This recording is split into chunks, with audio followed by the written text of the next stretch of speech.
அண்ணன் திருமாவளவன் அண்ணன் வந்து இப்போ வந்து திமுகவுக்கு நம்பிக்கைக்குரிய கூட்டணி கட்சி தலைவராக இல்லை, கூட்டணி கட்சியில் இல்லை.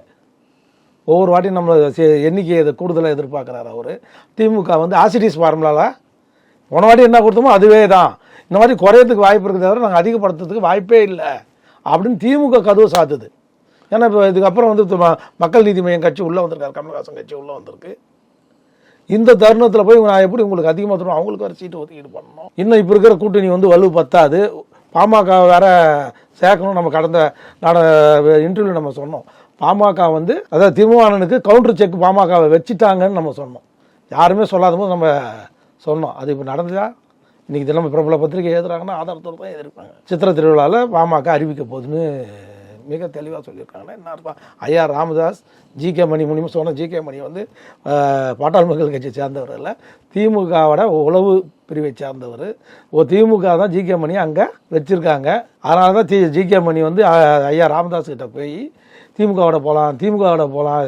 அவர் வந்து திமுகவில் அதிகமாக எப்படி அண்ணன் திருமாவளவன் அண்ணன் வந்து ஆதாயம் பெற்றாரோ அதை விட அதிகமாக ஜிகே மணி அங்கே பெற்றுட்டு தான் இருக்கிறார் இன்றைக்கு வரைக்கும்.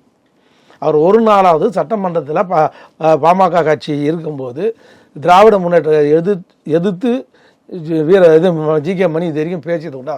சட்டமன்ற பதிவேட்டில் கூட பார்க்க சொல்லும், பேசவே மாட்டார் அவர். ஏன்னா பேசிக்கலி அடிப்படையிலே அவர் வந்து திமுக உறுப்பினர், திமுகவோட பஞ்சாயத்து யூனியன் தலைவராக இருந்தவர். ஒரு விஷயம் அவங்க தான் ஏற்கனவே பேசியிருந்தானுங்கிறாங்க பேரம். இப்போ அண்ணன் வைக்க ஆரம்பிச்சுக்கிறாரு, திருமாவளவனும் வைக்கவும் வேறு கிடையாது. இவங்க ரெண்டு பேரும் பேசி வச்சு இப்போ அவர் ஆரம்பித்தார். இப்போ கொஞ்சம் அடங்கி எல்லா டோரையும் நான் சாத்திட்டேன்னு சொல்லி அடங்கினார். இப்போ அண்ணன் வைக்க அந்த டோரை திறந்துட்டார். நாங்கள் ஒன்றையும் 2 நாளைக்கு முன்னாடி பேசியிருப்பார் பாருங்க, நாங்கள் ஒன்றையும் பதவிக்கோசம் அங்கே இல்லை, கொள்கைக்கோசம் இருக்கிறேன். என்ன கொள்கை? உங்கள் கொள்கை தான் தெரிஞ்சிச்சு. நீங்கள் இந்த இயக்கத்தை ஆரம்பித்தது அடிப்படை கொள்கை என்ன? வாரிசு அரசியலை எதிர்த்து தானே இந்த இயக்கத்தை திமுகவை 2ஆக பிளந்தீங்க. இப்போ அதே வாரிசு தலைமை ஏற்றுக்கணும் தானே இப்போ அங்கே போய் நிற்கிறீங்க.